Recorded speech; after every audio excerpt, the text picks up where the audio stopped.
All right. Got that notification. Ready to do this. Man, don't you know our system's way off now? Like, don't you know that it's supposed to be 30 seconds of silence, and then I'm supposed to be the first one to talk? But you guys are just so quick Not. to jump in. Yeah, man. Sorry. I see the notification. I'm ready. It's go time. So, Wow. pops up on all my devices. All 12. Heyo, what is going on? We are here. As you can see, it's Jameson, it's Corey, and there's Hollis, right over there. It Sup, is. Hollis? Oh, your mic is on mute again. Oh, Uh, um, yeah, sorry. Hollis was not able to make it this evening. Um, yeah, so you stuff just, came up for him, yeah, but but hey, we're not going to keep you guys waiting. no, We're no, gonna. we know that there's content out there, and the people are thirsty, thirsty. Yeah. Sweet. Yes, and this is for those people that'll be rolling in, this is a super late stream. Um, Yeah, but it's hopefully going to be a short one. We're just kind of finishing up from our Lion Dynasty episode. So the idea of the day is just to kind of finish up with the conflict cards and then the province. So it'll be nice. It shouldn't take a really long time.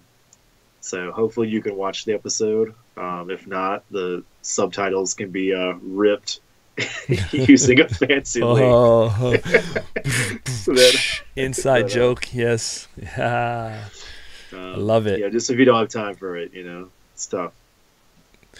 So this is what we're doing, fellas, and I, thank you to everybody who's starting to roll in into our live chats. Always appreciate it. Let's get the the housekeeping notes out. Thank you, everyone. These shows are brought to you not only by myself, Corey, and Hollis, right there.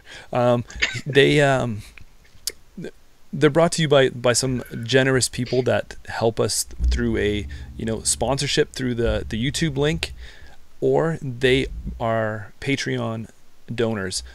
So thank you to everyone who does that to us, and if you'd like to help out, feel free to do so. If not, the best way to help is to subscribe to the channels, like or share our videos to all your friends, and all through social platforms and all of our other places. Wherever it says bad publicity, just click like or subscribe or something like that.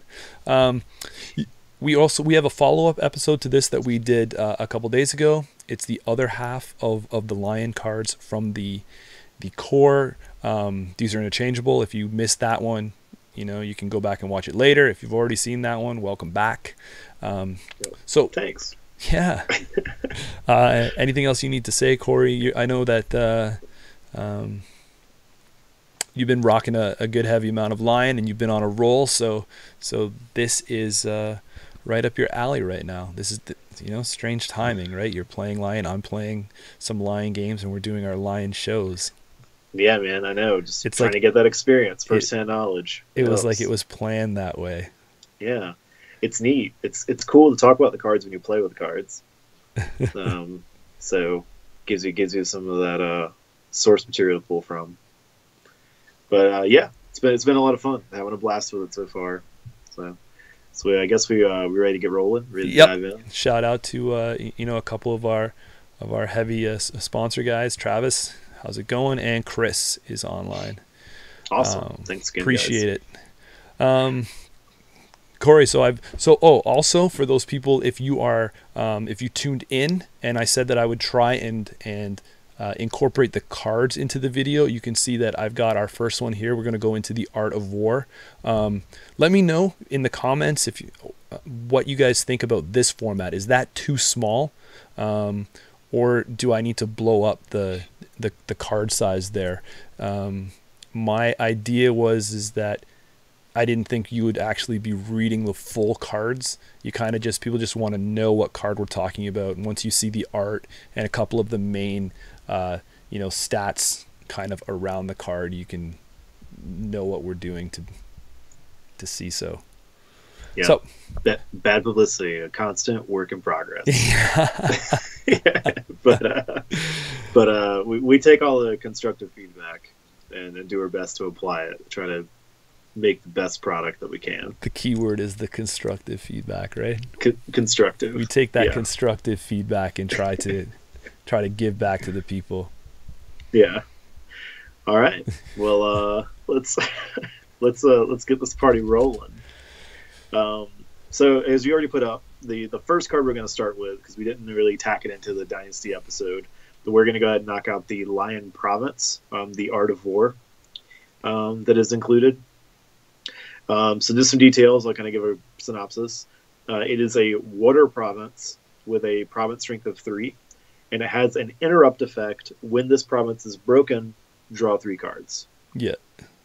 So key things there, obviously, water province. Those things for new players are underlooked, because I know I've been playing some demo games with some people, and they always forget to trigger their keeper or seeker kind of abilities. So make sure you know what the provinces are that you're playing with. Keep that in mind. What the types. Yeah. So I guess like my initial thoughts on this card, like I'm a big fan of it. I don't think like, oh my god, this card's like overpowered and insane, but I think it's a nice like tempo style card. It allows you to kind of keep applying pressure, and then if your opponent hits this on the retaliation, it boosts you back in with some card advantage, or gives you some card draw that you're probably not getting off the honor dial, depending on how you're playing the deck, to kind of keep that momentum going and not slow down. So Lion likes to keep their foot on the gas, keep applying pressure. Yeah, theme of Lion being the swarm that we've mentioned. You're gonna want to keep cards coming in, and there's not a lot of ways to draw or burst up your hand, especially after if you've dropped a bunch of cards because of an action window kind of bouncing back and forth, and you not wanting to lose that challenge. So you keep one-upping it, right? Like I'll play my +2 and you play your +2, and I'll put this and I'll boost this and do this. So if you've gone back and forth and lost like a good amount of your hand, this is a great way to get some draw. The downside is that I kind of like to see this early game. I don't want this to be the last province broken. The 3 is I mean, it's set low enough because I guess the idea is odds are your opponent's gonna be able to break it. But I mean, I have had those games where like the eager scout sniffs it out, and then they're just like, nah, man. Like, there are some things that can like reveal it and pop it, and then your opponent know to avoid it. I think the only other awkward situation I've been in is I've actually had situations where like I don't want to lose the honor for unopposed, so I have to put someone there to kind of block it, and that blocker has kept my opponent's base strength from being enough to break the province. So they'll still win the conflict, but not break the province, and that's sad times because I don't really want to invest to try to keep my Art of War going. So some of those situations can be a little awkward and not the best, but I feel like those don't come about nearly as often as the awesome scenario where they just steamroll over the province, break it, and you just get to draw a bunch of cards. So. Hey, thanks very much for the sponsorship right there. Really appreciate that came through. Cool. Although he does say "Viva la Crab Clan." hey, that's cool, man. I support that. Yeah, that's Corey's bread and butter. Yeah. So cool, man. But yeah, that's pretty much all I've got on Art of War. I mean, the card's pretty self-explanatory. Yeah, I mean, being it's not so much detrimental because like being a water province right now. Yeah, I think I don't know why you wouldn't play with it. I don't know if there's an argument to say you would play with one of the other water provinces over this one currently.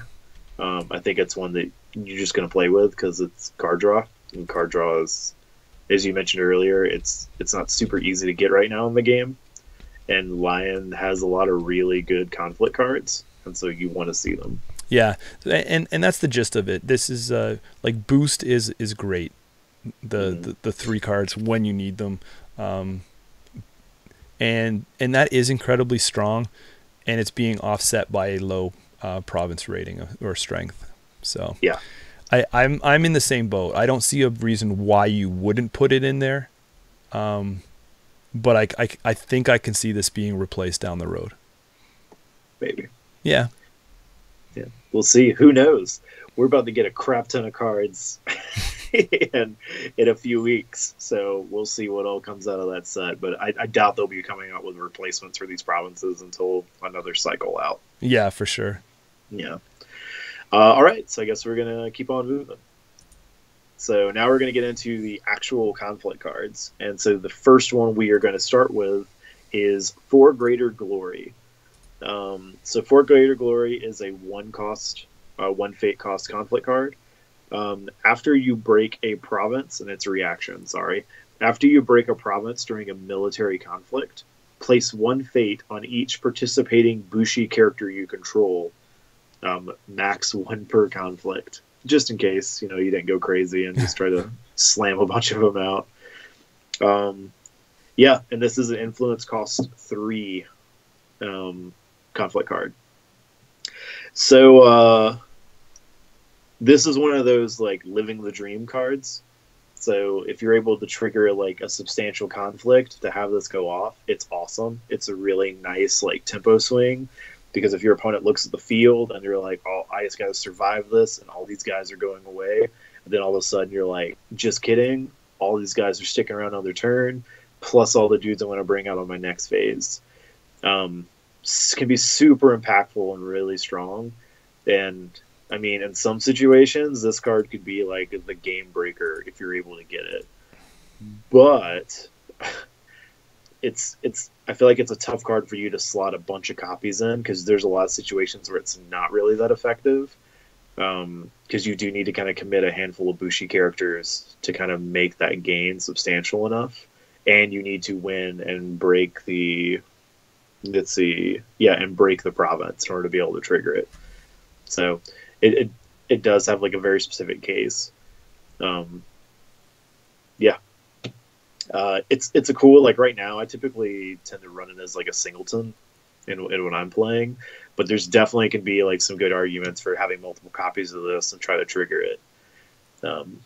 I do see this card splashed a lot more, or like borrowed into other clans.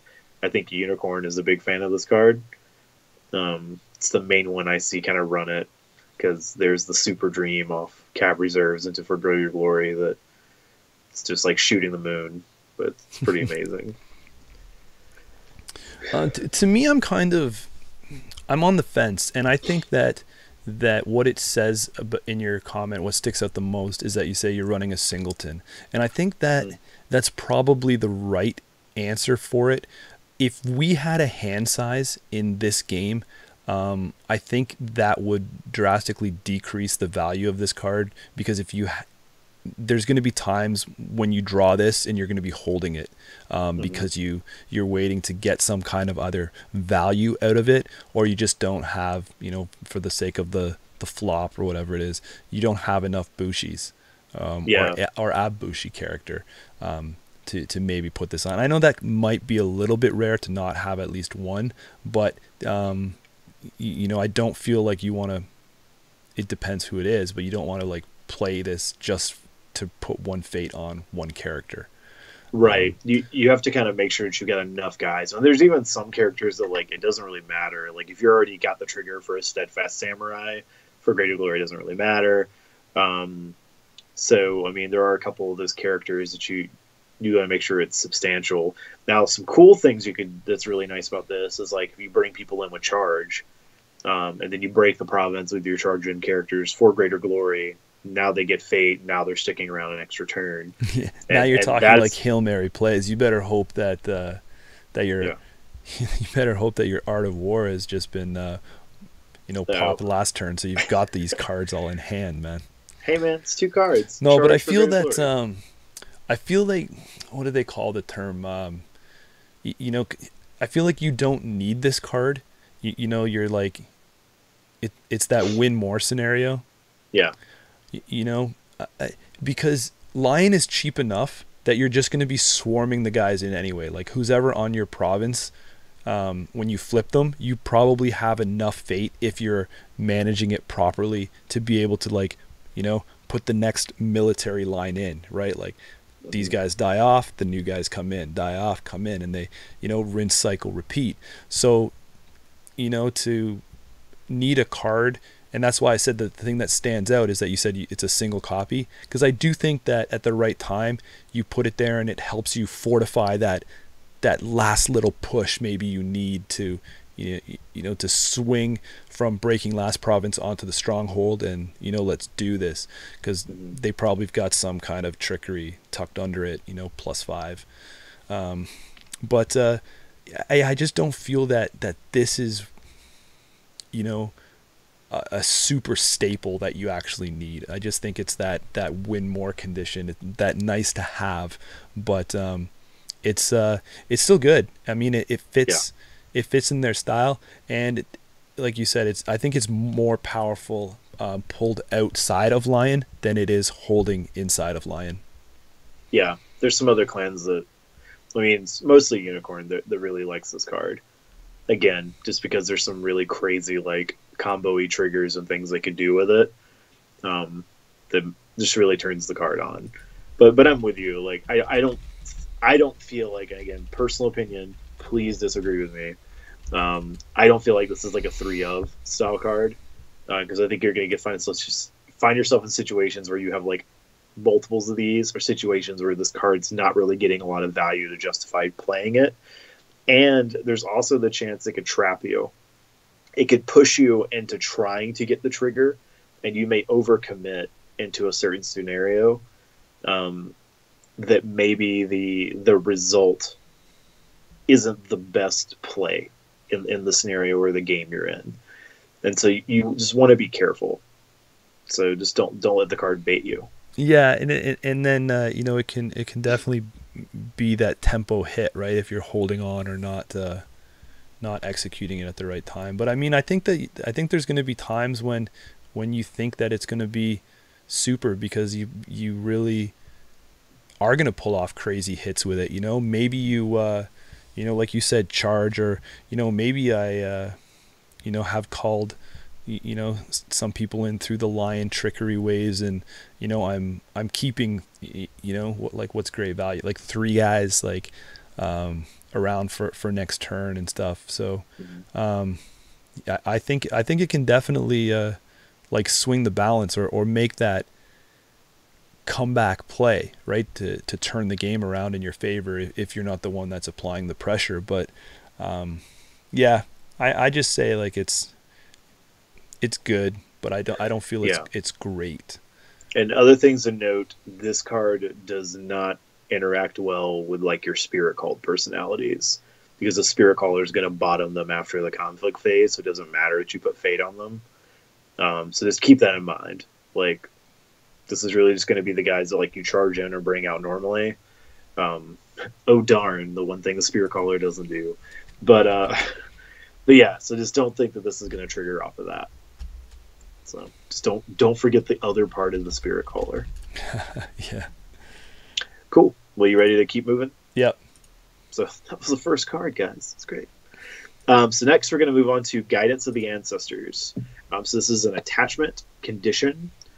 Cost 1 fate, military +1, political +1, and it has an action: play this attachment from your conflict discard pile. So yeah, this card is neat. Again, I don't think this is like, oh my god, you have to play like 3x of this card. It's amazing, but I think in the right moments, it's a nice way to add a stat buff, and the fact that you can recur it, especially in the sense that Lion tends to funnel characters, so you're not really keeping stuff out very long. So you can just keep putting this card in your discard, that if you need just that little extra to get you over the edge, you can pull it out of your discard pile and throw it on a guy.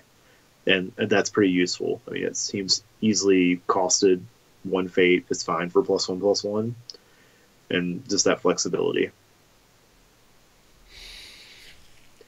There's not really a whole lot to this card. No. Other than it's like an attachment you can just keep bringing back if you need it.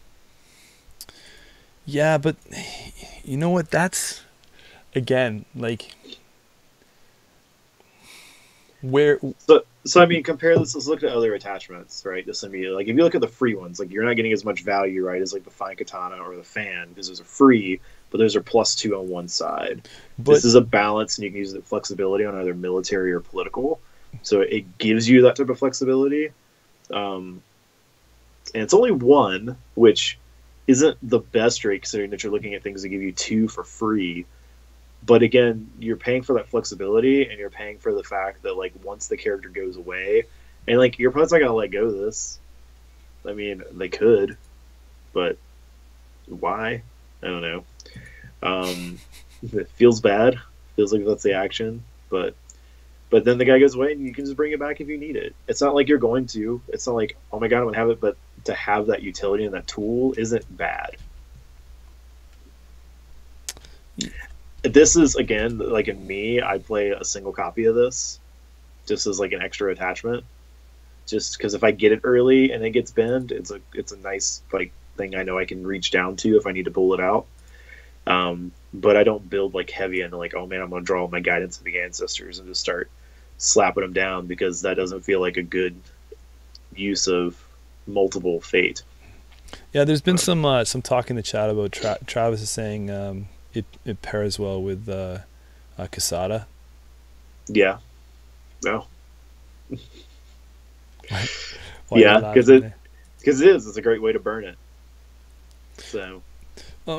My problem is I think it falls in the trap is that I look at some of these Lion attachments, and like this one in particular, and I know it was also mentioned in chat, is I think this is better like in Dragon. Oh yeah. Even it seems like a great one for Dragon. Even in even though that Dragon has the ancestrals where they bounce back and stuff like that, this is this is really a better way just to have it in your discard pile, and then be able to just push it out every once in a while when you need it, just to get 2 attachments on something, so you're not wasting different attachments from your hand on the mediocre guys, right? Yeah. But I think my problem is that costing one for one from like game balance, bro. Yeah, I know, right? You got to be. Don't want to push it into the too good realm of why are you not running this? To it's a decision, does it get a deck slot? But it's definitely it's not bad. I mean, I think it falls and fills in like where the idea of the card needed to land. Like, do you want a decent attachment in Lion? Cool. And then the fact, like it's a great splash option, or for Dragon. So that's also something. Again, your opponent doesn't want to play any like attachment hate on this card. It feels like a waste, and that's the one thing that gets around some of the ancestral stuff. But this guy's just like, I'll just bring it back out and just put it back. I'm fine. Are they gonna let go it twice? No, they're not. Yeah. I just think it's good protection, right? Like right now, there's not a lot of recursion or the ability to like things that are pulled from discard are pretty strong. This one's okay, and I think it's going to save your bacon a couple times. At this point of the game, with the options and the choices we have, there's no reason to play it, and it's good to. It's good. Yeah, and again, it's also very thematic because it falls into like the ancestor theme of cards coming back from the discard to come back into play. So you've got that with like the Spirit Caller pulling guys back, and then you have the Guidance of the Ancestors that can be a card that'll pull out from the conflict. So it gets a flavor win. So yay for flavor. So yeah, cool. So yeah, let's keep on rolling. Keep on keeping on, man. Yep. So next we move on to Honored Blade. This is a Lion attachment. It is a cost 1, military +2, political +0 weapon. Restricted, so no more than 2 restricted attachments per character. And it has a reaction ability. After attached character wins a conflict, gain 1 honor. So this is... So it's like a fine katana, but it costs you 1. But it has the ability that it can trigger and gain honor. And what's neat, a nice thing to look, is it doesn't have to be a military conflict to gain the honor. So you can attach this to a character, but then have the conflict be political, and then still trigger its ability to gain the honor for winning.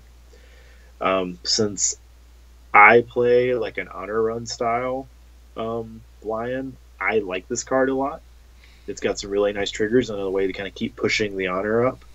But I think it also depends on the style of line you're playing. If you're playing like a very aggressive military, like rush style, you may not want to play this card because you may go with something that's a little bit more like recurable, like the guidance, or not too many copies of this because you're probably playing the free fine katanas and other ways to buff. But I'm a big fan of this card. I enjoy it. I favor it. I think that there, when you compare it to the fine katanas and stuff like that, you're going to see that it may not look from a first appearance that it's holding its value for 1 fate for 2, but I just think I think the honor stuff in Lion is important. I think we've said it before. It'll be a continuing theme throughout probably the history of this game, is that honor is something you can't, shrug off to the side and think that it's not that important. Gaining 1 honor here, I mean, who knows, because that might allow you to bid later on a little higher, give you more of a buffer, keep you ahead in the game, having more honor than the other person. There's enough honor effects out there right now that makes this card worth playing. Yeah, I mean, you can have the situation, and I've had it multiple times happen in games where you get Totori attacking with the air ring, and then you attach the honor blade, win the conflict. That's a 5 honor swing. That's not insignificant in the least. Yeah, and so I think we will basically see, not right now, but Lion is primed to be an honor running clan, and as that flushes out, this will be a card that you're definitely gonna have to keep an eye on. It will definitely, it may not be as dominant right now as it can be later. So this is definitely holding future potential. Yeah, I agree. I think it's definitely like the piece of the puzzle to go towards the honor running build. And I think even if you look at the other way too, like if you're going to play with 3 fine katanas and you can play multiple of these, it's another way to get a positive military attachment that you can play with. So I like it. I'm a big fan of this card. I'm not a big fan. I think it's okay. Okay, hey man, it's cool. It's cool. Yeah. I think right now it's okay. It's okay. Yeah. I would probably, for the sake of argument, think that katana would be just. I would rather see that right now, over this, but this is definitely weighted more because of future potential. Mm-hmm. Cool. All right. To the next card. So next we move on to the Master of the Spear. This is a conflict character, Bushi, cost 3, military 2, political 2, glory 1. Action. While this character is attacking, your opponent must choose a participating character he or she controls, move that character home. And it's a 3 influence cost character. So I don't know what it is. Maybe I just run singletons all the time. I have a 1 of in my deck right now of this guy, and I honestly feel like that's about it. He's kind of pricey to be someone you want to see a lot of in your hand, because 3 is a significant investment in a conflict character. and then the fact that his ability only triggers on the offense, and it's also an action that your opponent gets to choose who goes home. And then, oh man, depending on the clan, that movement effect may not even be that great. If you're playing against Unicorn, movement effects are a joke. If they have favorable ground out, they pull them back in. If it's a situation like I was in the night, that's a Borderlands defender. That's adorable. There are things that can happen where this effect, like you're paying, like his cost is up there for it, but the effect isn't really all that awesome. I don't feel this is a bad card. I think this is a great card, but it does have some limited windows on when it's effective to play, and then you have to weigh in like, is this effect worth the 3 cost investment? Am I going to be able to fire it? Is my opponent going to be able to have to pick something where it's impactful enough? So I think that I think this, when used properly, is right there at that mediocre line. I just think, and I was just about pretty much going to say exactly what Travis just said in chat. I think this is just average in in every aspect of the card. It costs a little too much for me to jump right out and fall in love with it right now. I like the fact that it's tagged Ibushi to get some synergy off that ability as you're putting it in. But the real problem I have with this card is that, and here it goes. I know what you're about to say. Yeah. So is new players are not going to be able to master the spear as that effectively because it's an action. Yeah. You have to drop him in. He has to stay. And then you have to be able to trigger the action to have it do anything. Basically, I feel this card is like when you have like a sneaky play or something like that. Basically, what you're gonna do is tell your opponent, like, "Hey, I'm gonna make this move, and be prepared for it." Do you have that Haruma ambusher you're gonna play now? Yeah, just cancel out my ability, and you did that for less than I invested in this 2/2. I could have played 3 Honored Blades. Yeah, I just don't like that basically you're putting this into play, into the conflict, getting ready to do the reason why it came in, but you're like, do you have any actions before I do my action now? Yeah. And I said, like, I feel like he's an okay one of. You have to think of him like a very specific tool. Like, there can be like a handful of situations where like his effectiveness, he can put some pressure, and that's the problem, Corey. Just too, like, when you have to say there's a handful of situations, that means it's too situational to be anything but just okay. Yeah. But I think the problem you're going to run into is, I think, depending on the number of conflict characters Lion wants right now, like the next guy or the person we're going to get to later, like he's a pretty easy like 3 of include in decks. This guy is not, but you don't really want to play a deck with just 3 conflict characters. I think you want at least like 1 more, or you're going to splash some because it's a nice thing to be able to drop in. So he kind of makes it in right now too by virtue of there isn't a better choice in clan. So he just like shows up. Him and his spear, just being cool. Yeah, pretty much. Yeah, it's like, yeah, I mean, who else you gonna bring? No. All right, but that's everything about the Master of the Spear. Here he is. Yeah, man, that's it. So cool. Well, let's get back on some exciting cards. Yeah, this one's got to be unanimous across the board, man. Yeah. So, Ready for Battle is a Lion event, cost 0. Reaction: after an opponent's card effect or a ring effect bows the character you control, ready that character. Awesome. I mean, this is a card that people have to play around because bow effects are super strong in the game right now. But knowing that Lion's probably running 3 of these, and then some decks that are partnering with Lion or allying with Lion are also probably running 2 or 3 copies of this.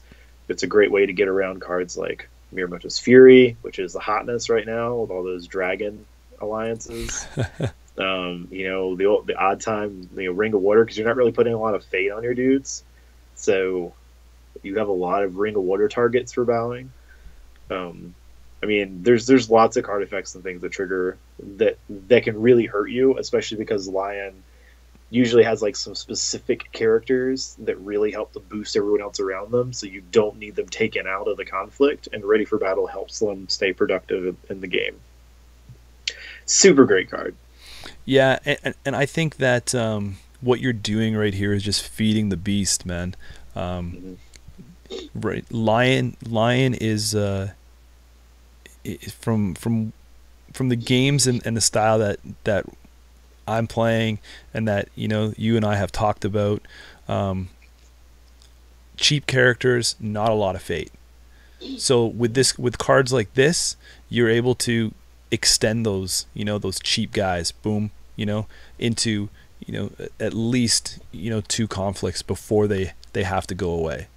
And that's like worst case scenario, right? Like, because you can also just be like flipping out your bigger guys. So I like the fact too that it also is specifying after opponent's card effect or a ring effect, right? Yeah. So it's got a lot of versatility. Yeah, there's the word of the day. You're welcome. I mean, what Lion needs to do is control the pressure that is put on the opponent, and they do that through massive amounts of cheap players. As soon as that is broken, or that tempo, is stopped or slowed down, that's when the game can swing away from Lion. So this Ready for Battle is definitely going to keep your guys there ready and stop that swing from happening. Yeah, absolutely agree. It's a great card. So, yeah, I mean, if you played with it or used it even once, then you should know how great this card is. So, when your opponent's been like, bow this guy, and you'll be like, no, then you should be like, oh man, this card's great, and that's it, and then you keep going. Yeah, I mean, nothing is worse than having your whole turn mathed out in your head, and then some, you're going through, you've got everything's coming into place. The dominoes are falling. It's like tick, tick, tick, tick, tick, tick, tick. And then one thing happens, and like your itty bitty teeniest guy gets bowed out, but that sets the whole math off, and you can't break the province because of that. And it's like that last domino just misses and doesn't fall. Right. So, frustrating when someone gets bowed out. So Ready for Battle helps prevent it. So. Yeah. Excellent card. Excellent. Yeah. Man, this is like an up and down roller coaster right now. I haven't. Wait, that being said, I how do you feel about this outside of faction, Corey? I mean, like it's cheap to pull out of faction, and I was surprised because to me right now, and I don't know if it's just core set syndrome, right? That like we saw with Thrones with the bow effects and stuff like that. I think you just said that bow effects are pretty powerful right now, right? Everybody that it's the new cool. All the hip kids are doing it, but so you seem like that this would be a great card everywhere. But then I'm also thinking that it's not kind of a great card everywhere, right? Like, I mean, it's one of, I hate to say like it depends. It's such a cop out answer, but like it's a good card in Unicorn, because Unicorn would then have multiple ways to ready guys between I am ready and then the more preventive Ready for Battle.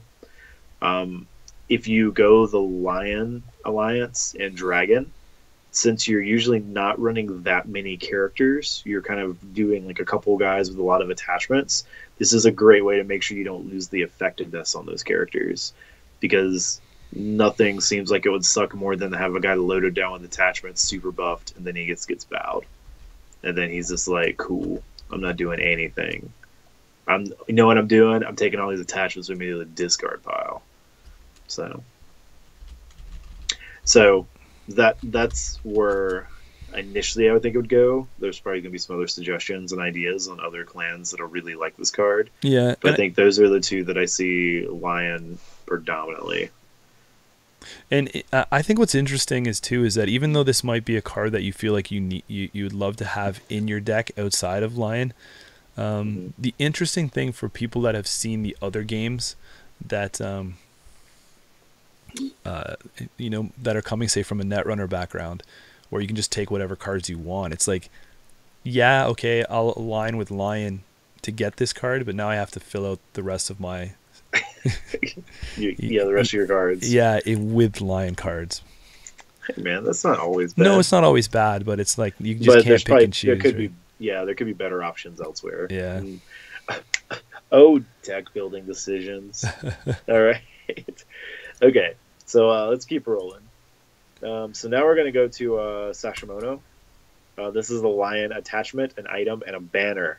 It is a cost 2, military +0, political +0, attached to a Bushi character you control. Attached character does not bow as a result of conflict resolution during military conflicts. Influence cost 2. Note, this applies on attacking and defending military. Does not bow your character. So here's my take on it. This card's too damn expensive. 2 cost for no stat boosts is really hard to justify for me. Though I will tell you today, I played against a crab player who put this on a Borderlands defender with fine katana, and that was a nightmare because they had so many ways to unbow that character was in every damn challenge that I was like, oh my god, I've never been so more annoyed by this card. But that's a very specific situation. Yeah. In Lion, I'm not a huge fan of this card in Lion. I feel like it's too expensive, and I don't feel like you tend to have characters that are going to stay on the board long enough to really get a lot of use out of this, and I don't feel like it's worth spending 2 to invest to give like one character the chance to like attack and then block. I feel like there's better deck slots you can spend this for. I agree that the effect can be really powerful. I just feel like it's quite an investment to put in, and especially since there's a lot of attachment hate right now in the game. That's a lot to spend for not getting any stat buffs. Yeah. I would like this card to be great, but I just don't feel like it's there. And I think in a vacuum it really is. I think not looking at the state of the game, what you can get from other cards, thinking about when you can play this card, right? Like I'm almost in the same boat that if when I have tried or played around with attachments that like this one that aren't giving me the status boosts, where it's 2 to put in, and especially in Lion, like I feel like at most of the time I'm too low to get something like this in because I've just put my next swarm of guys in. Yeah. So I would rather in faction. I'm probably more focused on spending money on putting my guys in. Now, obviously, if the stars align and you get this on a crazier card, more mid to high level character that already has even some fate stuck on them, so that this attachment is going to stick around, and your perfect world where they have no way to clear it or get rid of this guy or whatnot. Yeah. You're not Just getting my argument on assassinated that, or what. Yeah, that doesn't feel Lion right now. I don't feel like there's many times where Lion's like, here's my big character that's going to be hanging out a lot. Yeah, but I'm also talking especially from a investing pullout. so much stuff. I'm giving my full rundown. Yeah. So not just in Lion, right? Like yeah, Yeah, I mean, I think this is probably a better card for other factions to probably include. As I said, like I played against a crab deck today that was using it, and I was pretty impressed by it.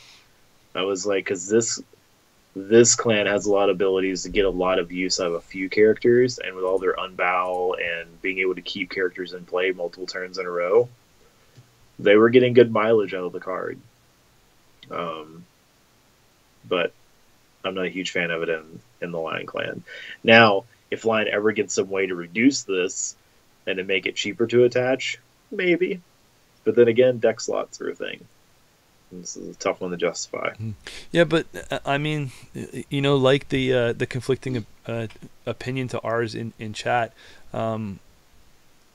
This card can win you a game. Mm-hmm. Yep. Oh, I mean, the ability is great. Hey, Rallying Cry was a really great card in an old L5R where you could attack everybody and then nobody bowed. So having the ability to be able to commit, take a province, or do some damage, and then still have them available for the defense, super strong, really great. You're just putting this ability on one character. That one character has to be a Bushi, and you need to make sure the card stays there. Because you also run the situation where you've committed, you've played all your stuff to win the conflict and do the battle, and then your opponent let goes or steals the Sashimono or does something like that. It's a meta call, right? Yeah. Maybe. Yeah. I can't roll the dice with yeah. With this. It feels too risky now. From what I'm playing against, this card will automatically is just discard 2 fate for me. Yeah. Yeah. Just throw 2 fate to the trash. Yeah. Now, I mean, and I do I can also see kind of in the meta call, there can be situations where this card gets way better or it has a lot more of the effectiveness. I would love for this card to be great. I think it's a really impactful ability. I just feel like it's super risky. It's high risk, high reward. Yeah, I feel like you're rolling the dice super hard on this. Yeah, if you can get it, at the time, perfect. Now, if you get in situations where if you are able to play your Lion deck where you're rolling in money, that's fantastic. But I don't see that very often. But that's again probably where I come back to. I think this card is probably better in other factions because there's probably some factions that can manage their fate a bit more effectively, and they can probably get a lot better use out of this card than Lion can. Yeah. Yeah, and the fate management is going to be key with this, but right now I can't pull that off in faction. Yeah. Okay, so we'll keep on rolling. So now we're on to Stand Your Ground. This is a Lion event, 0 cost. Interrupt. When an honored character you control would leave play, instead discard that character's status token. Influence cost 2. I think the most common jank /play /whatever is charge in an honor general or spirit caller in an honor general. And then when he tries to bin him, you just stand your ground and remove his honor token, and then he stays. Then there's also the situations of, I know there's a thing that could be someone tries to I can swim you, but they can't do that because you have to be dishonored. So assassinate, but what of the smaller characters you're going to get this on to prevent the assassination? This is a tough one for me. I don't play with any copies of this card in my deck. Spoiler. I think this card is to be seen on how effective it can be. If a better Lion build comes through that's super honoring, I mean, you're going to see one of the leaked cards they showed for Keeper is Guard Duty, which you defend with someone, they honor. Situations like that, you might be able to stack those tokens a lot more to kind of be able to protect and prevent things from getting rid of your guys. So this card could get better, but right now, I feel like there's only really small situations where this card's good, and it's not. Yeah. very many. I mean, and even, Travis is agreeing with you there in chat, right? This is, Mm. you, you're going to be holding this, waiting Yeah. to pop it in the best scenario. And again, some of these cards like this that have you orchestrate this setup to be able to trigger, you have to be really careful to make sure these cards don't like just dictate your line of play to try to get the card to go off instead of making the best decision based on the game state. I mean, Core Set I feel like has a handful of cards that get you to try to set up like these really cool scenarios where you can play these like super impactful cards. But sometimes getting to like point A to point B is not the best line of play you should be taking. And you're trying too hard to try to play this card effect for like just to say you did it, as opposed to actually playing the game the best way possible. The the style of this is though that there's not a lot of cards right now that are forcing Honored to leave. Correct. And a lot of like your kill or discard cards are either only impacting like your smaller level characters, which for Lion, to be honest, most of them you can usually let go. They're not really that big. You don't have to really worry about something happening to them. Or they need a status effect that this isn't even going to save you anyway. Because you have to be an honored character to trigger it, and a lot of the other like discard or removal requires your character to be like dishonored or some other situation where this doesn't even do anything. The Lion has ways to get people honored, but I just don't feel that it's I don't feel that you're not turning on the faucet and splashing the honor all over the place, right? So yeah, you're felt like your targets here.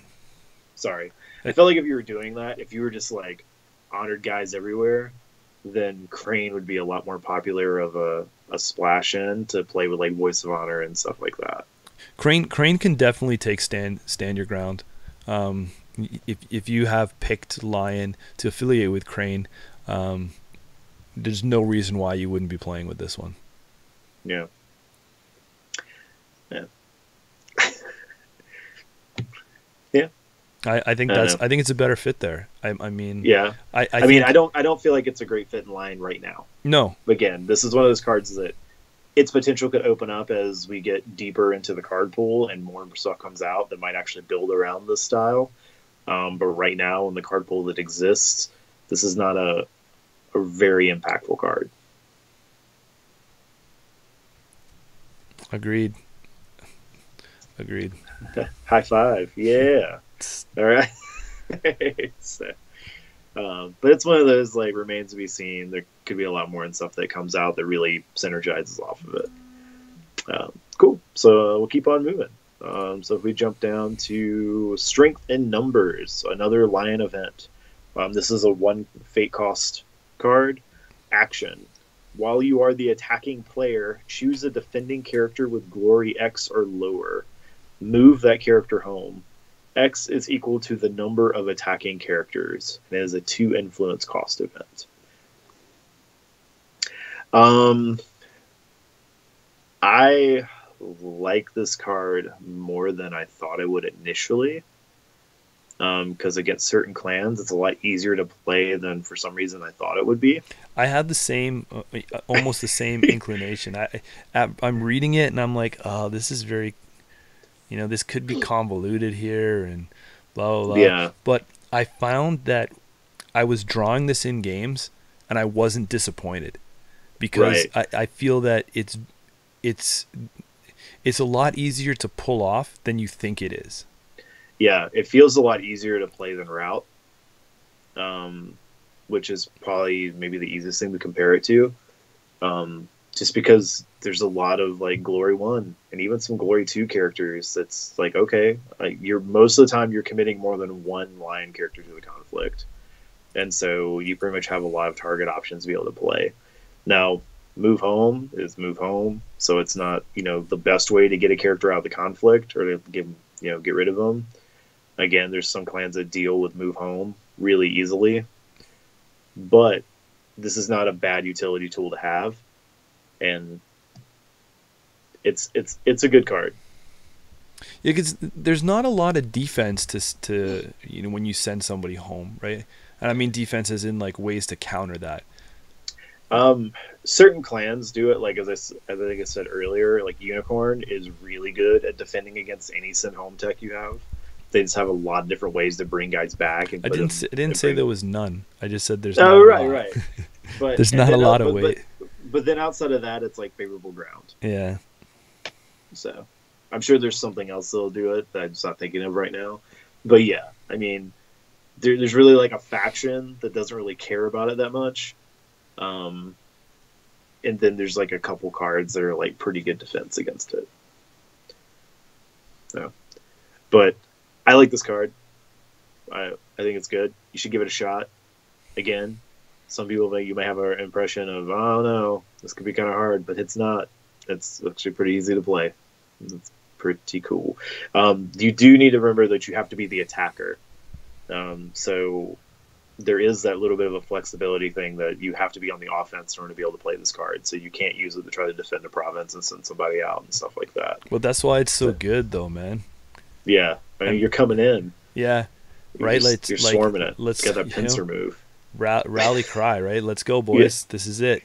Let's push. Yeah, let's push this. Let's take this game. Yeah.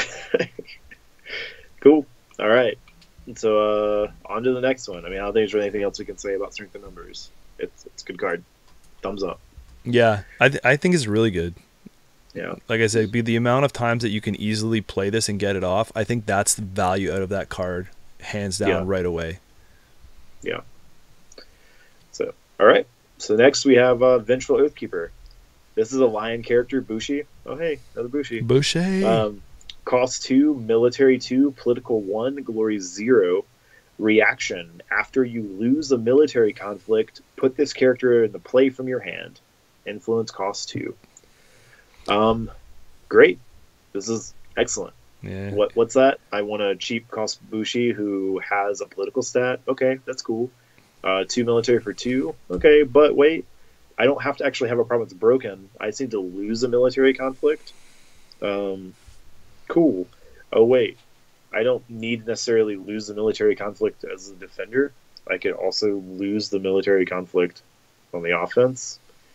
There's some situations where that could be useful, but it's a nice tool and option to have. I think this is a really versatile, really cool conflict character. I mean, you've probably played it more than I've played it. Yeah. I mean, I don't lose.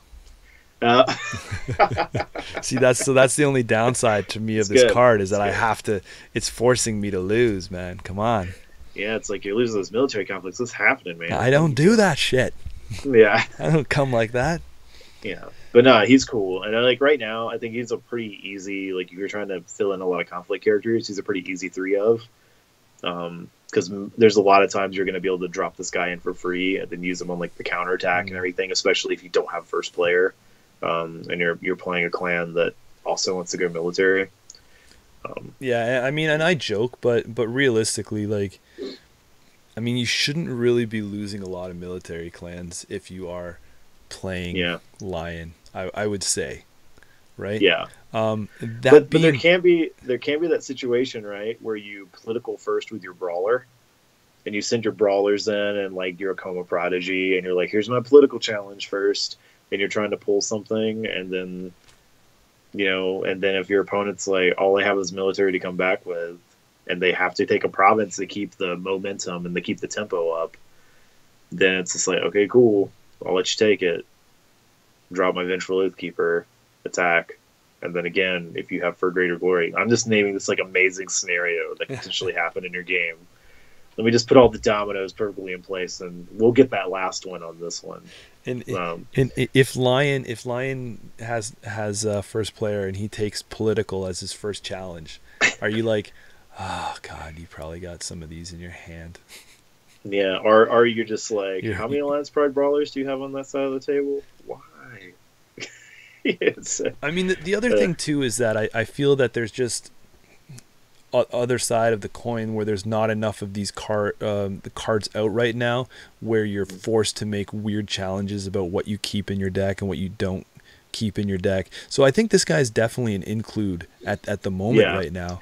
And I've had situations where you want to think that he's a good card because you're holding two of them in your hand and you actually lose the conflict, and it's like, boom, right? Like when multiple guys are coming out, insane. Yeah. But on the flip side of that, it's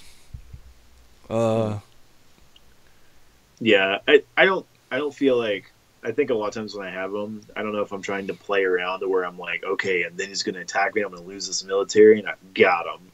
I think a lot of times it'll just be like, oh, it happens. I look at my hand, I'm like, oh, cool, I have these Vengeful oathkeepers. I'll just throw them out. Sweet. Look what I had. And they just show up. And they're like, oh, man, you shouldn't have done that. So now I got to come over and kick over one of your provinces. That's how this works. Or then they come over political and your opponent's real confused. So neat. So yeah, again, I think right now it's an easy, like if you're playing with the conflict characters, it's an easy 3 of. Again, but I think a lot of it too is there's not better options currently in the Lion card pool for conflict characters. And so correct me if I'm wrong, but do reactions have to be triggered? You don't. It's not a forced reaction. No. So you don't have to trigger it. It's also in your hand secret, so there's not really a way to. Well, that's what I'm saying. Like if there was if you had to trigger, then how would you know that it would being fulfilled, right? Like, oh, I forgot. Yeah, because you have your standard reactions that you can choose to play, and then like an example like Steadfast Samurai, who has a forced reaction that has to trigger if it's eligible to do it. So there you go. Game mechanics. This guy definitely has the potential to, like, if he comes in, he can turn the tides. But I just don't feel that, you know, don't put your chickens all in one hatch. In one hatch? Yeah. Don't count your chickens before they hatch. Okay. That's it. I was like, what? What do you do with chickens in Canada? Yeah. Anyway, McNuggetize them. So putting this in other clans, do you see this as a conflict character that gets picked up by other clans, other groups? I do, actually. I mean, I'm not saying go out of my way. He's not the reason why I would pick Lion to, to align with. But I think if you have, I think he's a cool surprise, and the ability to play that pendulum role where momentum can swing your way if he comes out on the board properly. Yeah, I mean, I think it's always can be good for potentially get a free character, and a free 2/1 is not like an insignificant amount of stats. It's good. It's good. I mean, and that's where you want to play him, right? Like if you're paying 2 for this guy, you're probably playing him wrong. Yeah, you're just like, he's not so vengeful. No. Yeah. So cool. All right. Well, I think we're about to go to our last card. Man, we just burned through them. Oh man. I know, man. We're nearing the end. We're nearing the end of this. Are you ready? You ready for this? I think so. I mean, okay. It's gonna be an easy one to talk about. Yeah. But here we go. We're on to the Way of the Lion. This is the Lion event philosophy. Cost 0. Action. During a conflict, choose a Lion character.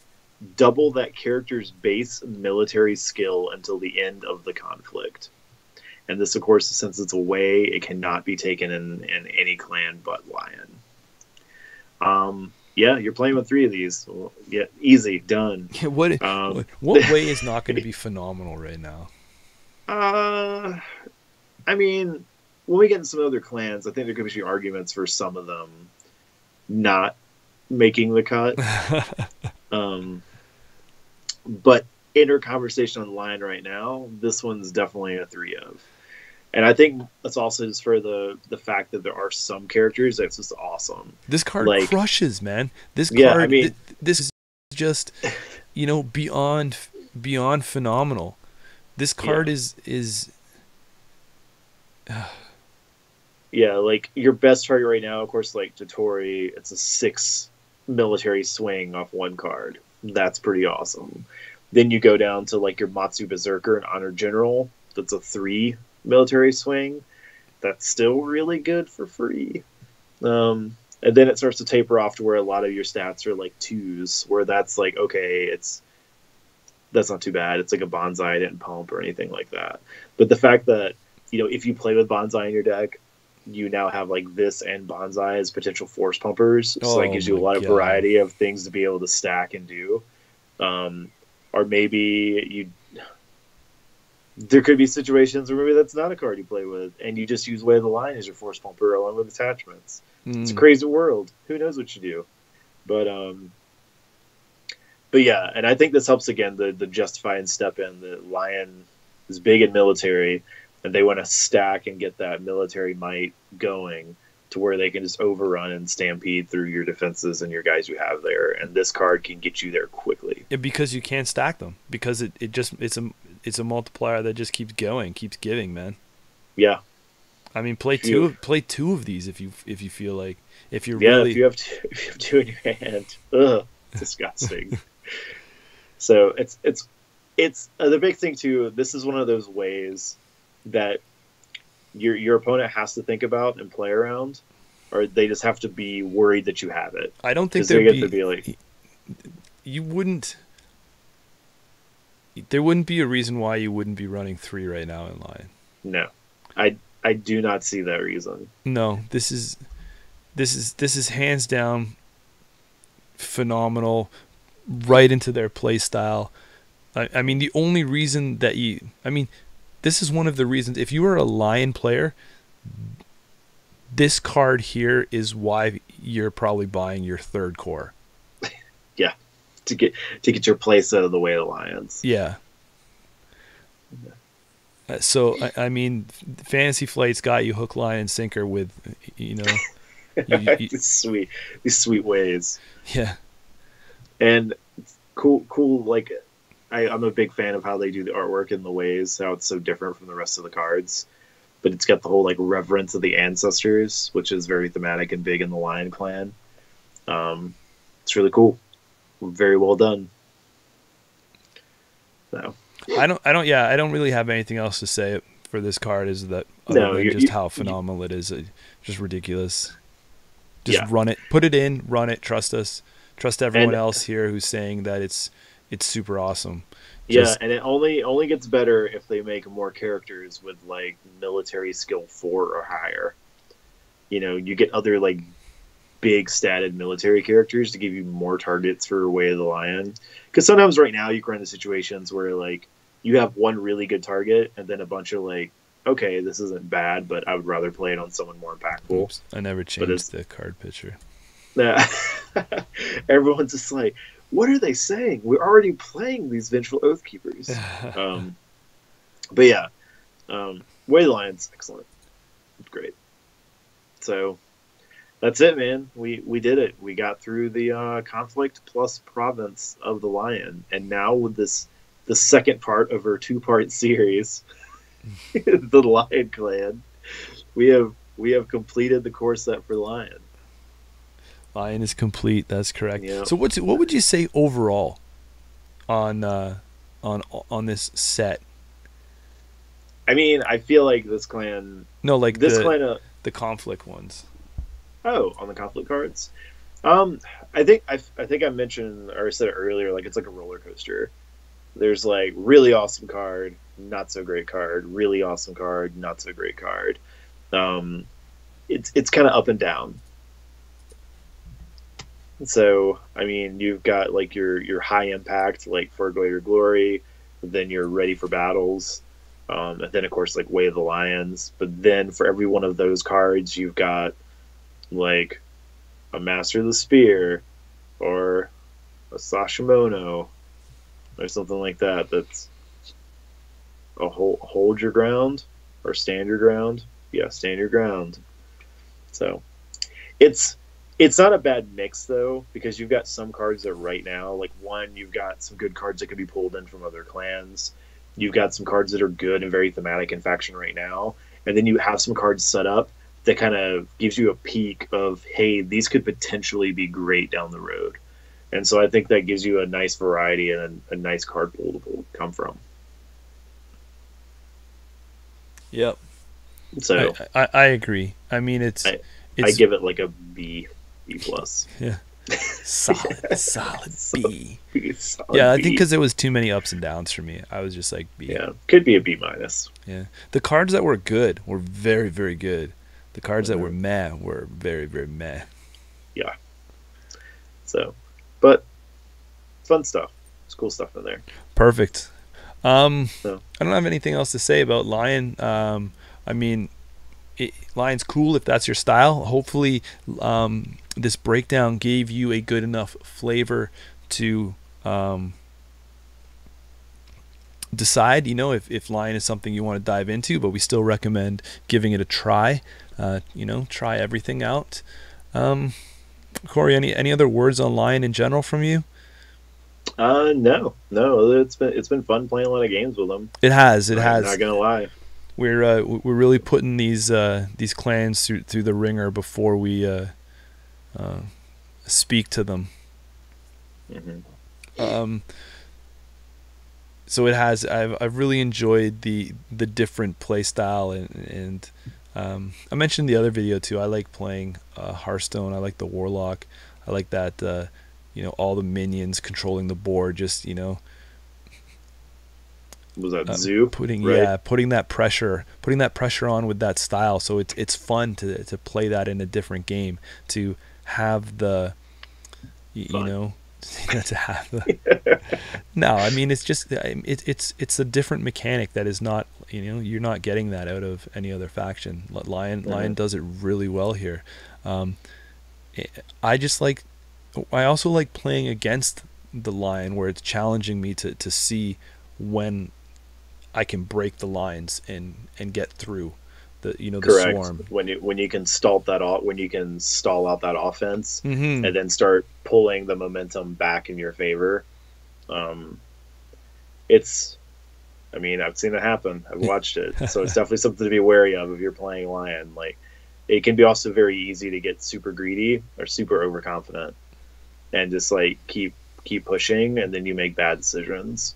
Or you leave yourself wide open for a really bad counterattack. Like, you're like, I'm going to easily take this one province of military, and your opponent's like, that's cool, I'm going to take 2 back from you.